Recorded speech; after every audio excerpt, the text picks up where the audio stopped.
Hakuna Matata. Well, it's Tuesday, June 15, 1/5, and we made a decision on that's where the circuit breaker panel goes. And show you what else we got going on here. I got all these things installed. I got 5 circuits here. Plus we got 1 power supply that gives me 6. And on the bottom of this box, going through the floor, I've got 3. 1 for each air conditioner and 1 for an external outlet. And you know, I don't know how many times I've said better to be lucky than good, but this sure is pretty lucky right here. So we're over the fuel tank. That little hatch right there is where the fuel gauge sending unit is. So the fuel tank ends like up there where my vacuum cleaner is, somewhere. One of those hoses pretty much right there someplace. And the width is it's within the frame, and it's about this wide, I think, right here, I'm guessing. But anyway, I was crawling around underneath the bus to look at where the cross members are, and this misses. This is like right between cross members. It's wonderful. So what I did is, you know, I guesstimated, you know, measuring and all that good stuff. So I just decided these 3 points right here was the best place for me to put my connections.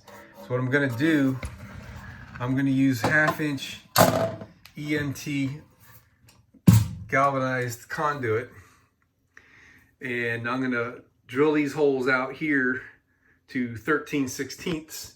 I mean, they tell you 7/8, but it's really 13/16 for a good fit. And those multiple step drill bits are absolutely wonderful for this.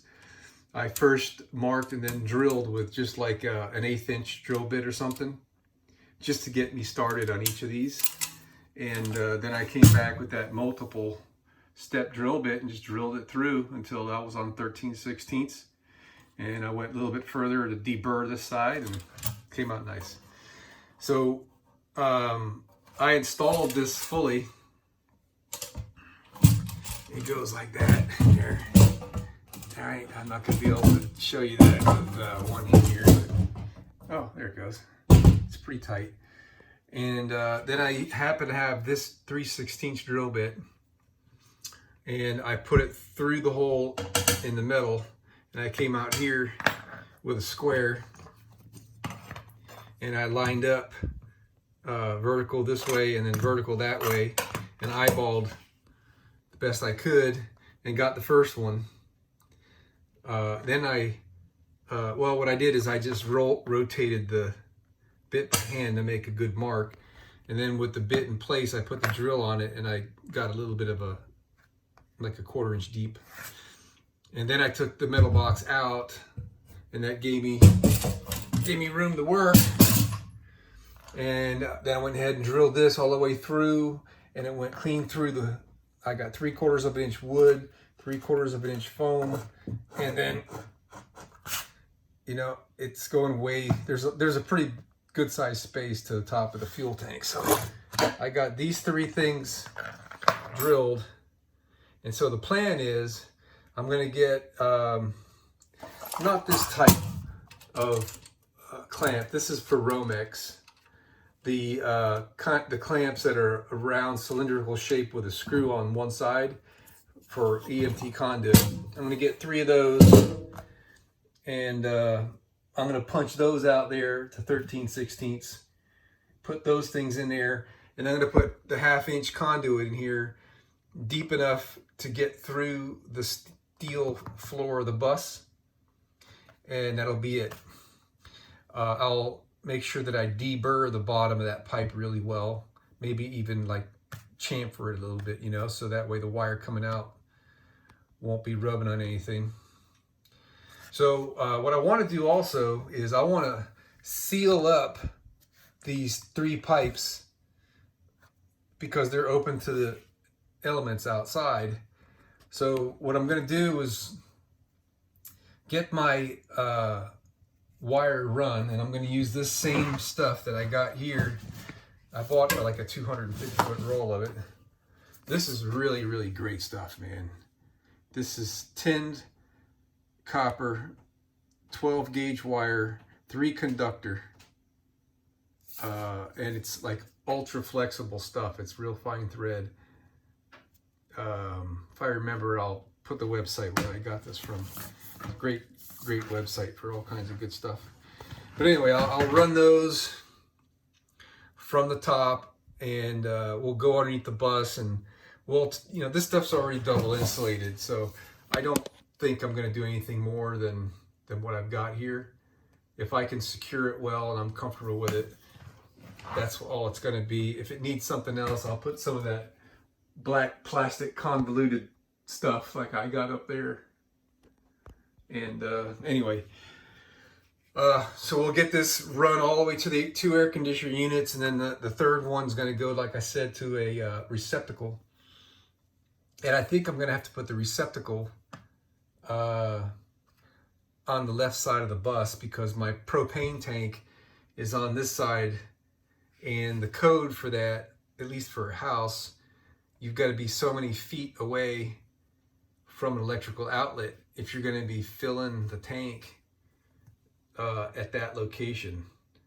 If it's a barbecue tank that's going to be filled remotely, it's a different regulation. So I'm not really sure where I'm going to put that outlet for now, but I'm going to have to get that code out and figure it out. I really would prefer that the outlet was on the passenger side of the bus, so it's more accessible. I think that's the, you know, the side of the bus you're going to hang out on, right? So I'll figure that out. All right, that's just like busy work for me to do. But once I get those wires pushed through the floor, then what I can do is I can put my EMT conduit pieces. There'll be about, I don't know, you know, from here down to there, they'll be about a foot long. And when I have the right amount of the wire poking through, I can like put some tape, pull it up, and then I'll squirt some foam up in the bottom of the pipe to seal the wire to the conduit. And I'll just let that cure up, and like the next day or something, I'll go ahead and assemble the whole thing. And you know, that'll protect the wire where it's exiting the conduit, so it won't you know, get chafed or whatever. It'll be securely gooped inside the conduit there. So that's that. I also I changed my plan here for my inverter and my battery. I was going to put the inverter on this wall, right here, and then the battery up there a little bit further. But what that did was that put my BMS all the way up in the corner, making it a little bit harder to do any maintenance on. And it seems to just fit a little bit better this way. And also, I'm going to be putting a diesel heater back here. And I needed a place that the duct can go through here. And when the inverter was here, there just wasn't enough space.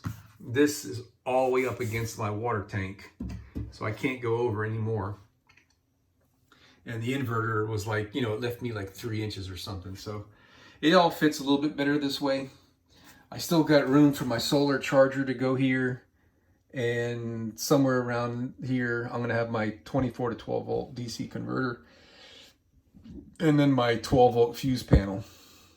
And that'll all fit in this area somewhere. And I'm happy with all that. It's working out well. So it's all coming together. And all my conductors are plenty long this way. because, you know, I already cut those and everything. But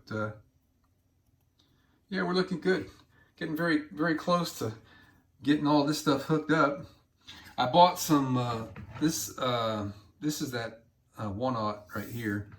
I bought some 10 gauge 3 conductor with this type of rubber and the extra flexible. And that's going to run from my inverter 120 volt out to my breaker panel. All right, that's a long enough video, I think, for today. Yeah, maybe I'll take this in the house and tell you what my plan is for the electrical box. Hey, it's Tuesday, June 15, and this is what's going to go on with the circuit breaker panel. Firstly, this disclaimer, I am not an electrician, I'm just handy. And so what I'm telling you right here is what I'm doing. It doesn't necessarily mean it's the right thing to do. So viewer discretion advised. So here's my incoming wires. The top one is going to be coming from the inverter, my power supply, and the rest, I got 5 circuits along one side, and I've got these 3 on the bottom that I've yet to drill out and install. I'm using this breaker as my main breaker. I'm going to jump the 2 halves of the panel together with just a jumper wire. So this one breaker will energize the entire panel. And by the way, this is a GE panel, and it's absolutely wonderful. It holds 16 breakers, which is more than I need. I've got 5, 6, 7, 8. I'm using 9 breakers. There's 5 circuits in the bus. Refrigerator has its own breaker. The electric water heater has its own breaker. I have a spare circuit by the electric water heater. I got 1 circuit for outlets and 1 circuit for the electric range. It's got a 120 volt broiler element in it, and it uses 120 volt for the ignition and the clock and all that. And then the 3 that go through the bottom are for the 2 air conditioners that I have, 2 mini splits, and then a external electrical outlet.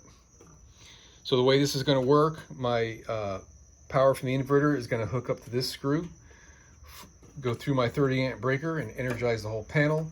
My neutrals are going to go here, and my grounds are going to go right here. And you know, 1 breaker for each circuit. That's all there is to it.